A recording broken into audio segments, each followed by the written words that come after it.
Israel and Hamas are now in an all-out war against each other, and it's already become the deadliest conflict in half a century. As the entire world watches this bloody conflict unfold, thousands of civilians on both sides have already been killed, and shockingly, it's expected to escalate even more. The conflict between Israel and Palestine has been ongoing for over 70 years, with Hamas calling the latest attack retribution for the worsening and decades of frankly appalling conditions for Palestinians living under Israeli military occupation since 1967. As the war intensifies, the US and its NATO allies are firmly on Israel's side, as the US has already sent warships, fighter jets, and munitions to the region. The world is on edge, as many have even suggested that this is the beginning of World War III. However, amid this escalating chaos, something absolutely insane has surfaced: growing accusations that this war is somehow all of China's fault. In today's video, we'll dissect these astonishing allegations and reveal the truth about China's stance in this conflict, as well as what China has and has not done. Trust me, the answer will completely shock you, so make sure that you watch until the end, where I'll reveal what China has been doing to Israel for the past 7 years. Just last week, US Secretary of State Antony Blinken flew to Israel to pledge America's undying support for Israel, announcing, "You may be strong enough on your own to defend yourself, but as long as America exists, you will never, ever have to." NATO allies such as Germany instantly fell in line, with German Chancellor Olaf Scholz stating there is only one place for Germany, and that is side by side with Israel. He went even further and announced a ban of all Hamas activities in Germany and outlawed the pro-Palestinian group Samadun.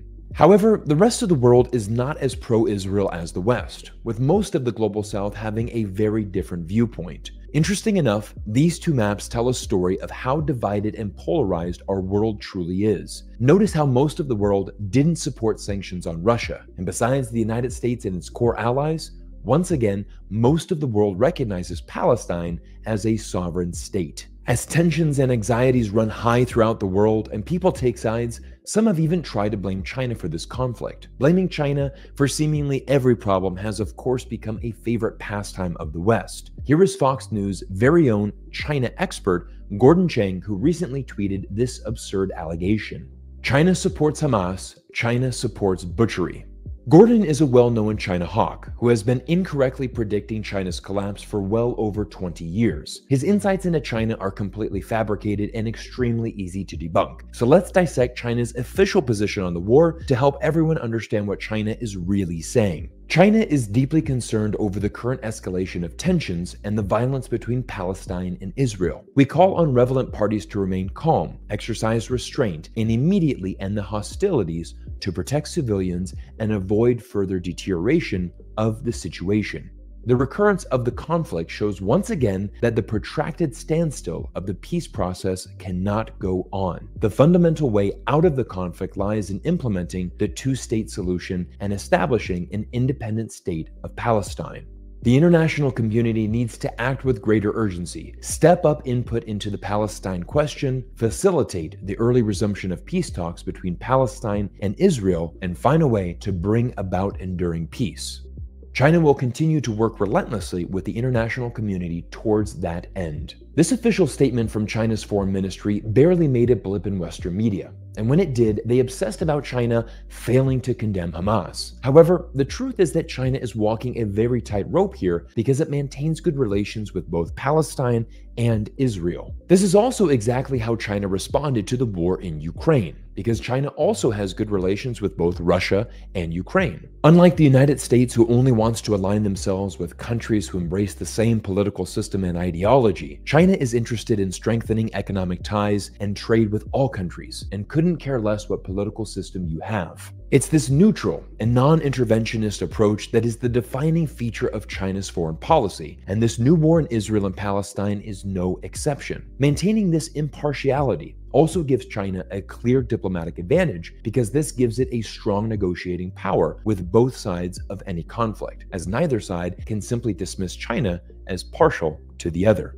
Due to this unique position China is in, it has been often seen, even by the West, as a potential neutral mediator in recent conflicts throughout the world. Earlier this year, China brokered an unprecedented peace deal in the Middle East between long-term enemies Saudi Arabia and Iran. And it's precisely because of this neutrality that China succeeded in doing so after Western powers has consistently failed. Therefore, China's position on this new war is in fact fully consistent with its past stances. China is not evading the issue or weaseling its way out of doing the right thing and standing with Israel, as the West has accused. Instead, China is committed to staying neutral, and this is completely normal and justifiable given its deep ties with both Israel and Palestine. Now, some critics have called China hypocritical for advocating a two-state solution for Palestine, but not supporting the same solution for Tibet, Xinjiang, or Hong Kong. However, those who make this allegation don't understand China and the simple fact that all of these regions are an inalienable part of China,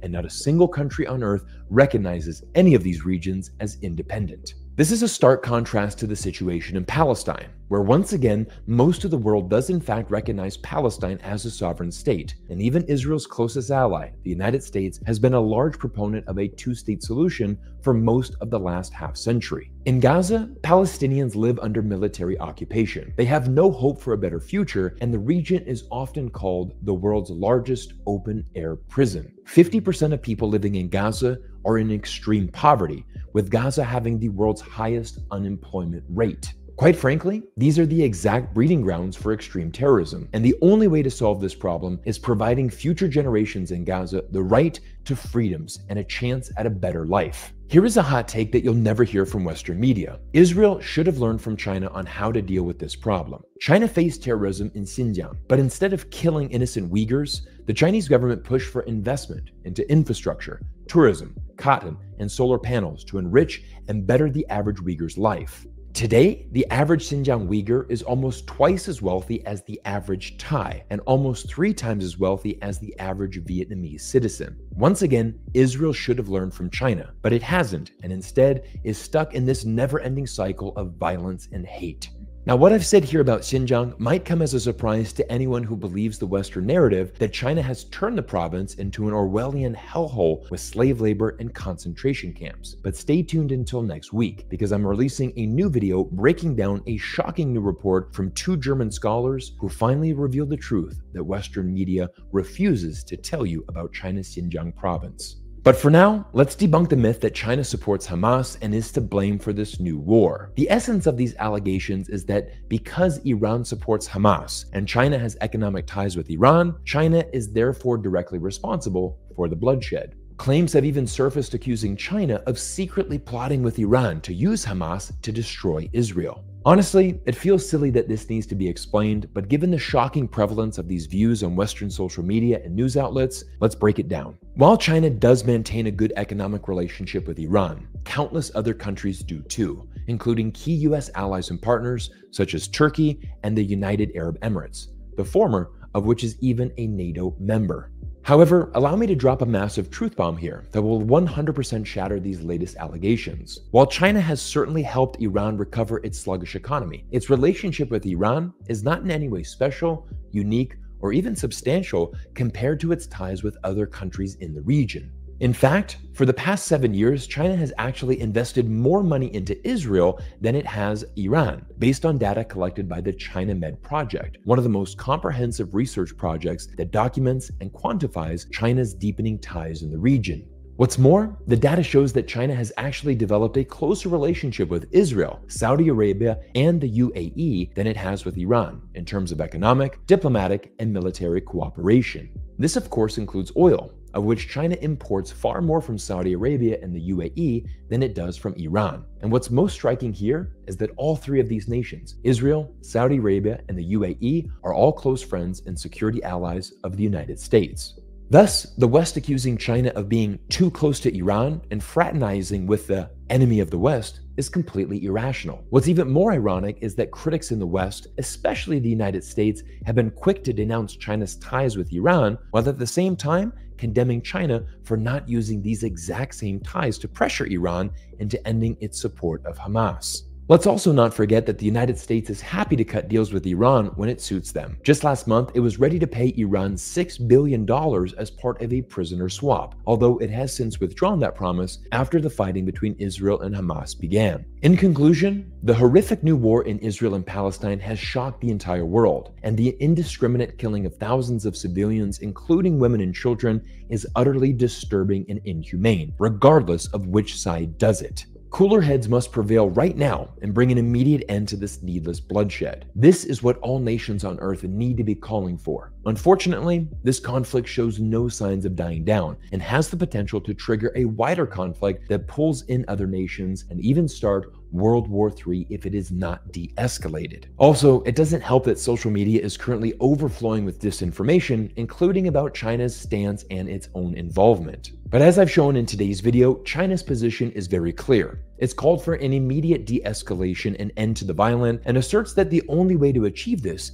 is by implementing the two-state solution and establishing an independent state of Palestine. Most importantly, it's also invested heavily in nations all throughout the region, including Israel, and wishes to strengthen its economic and diplomatic cooperation with them while maintaining its signature neutral and non-interventionist stance. As a result, China has absolutely nothing to gain and everything to lose by taking sides or inciting conflict in the Middle East. Overall, as is typical of Western criticism of China, China can't ever do anything right and is condemned if it does and condemned if it doesn't. But if you're really interested in seeing what China's relationship is with the Middle East, make sure that you watch this video, breaking down the Belt and Road Initiative and how China has directly impacted the lives of over 2 billion Muslims in the region. Click here to watch this video now. And everybody, thank you so much for spending time with me here on YouTube. We're going to continue to follow this story, and I can't wait to see you in our next video soon.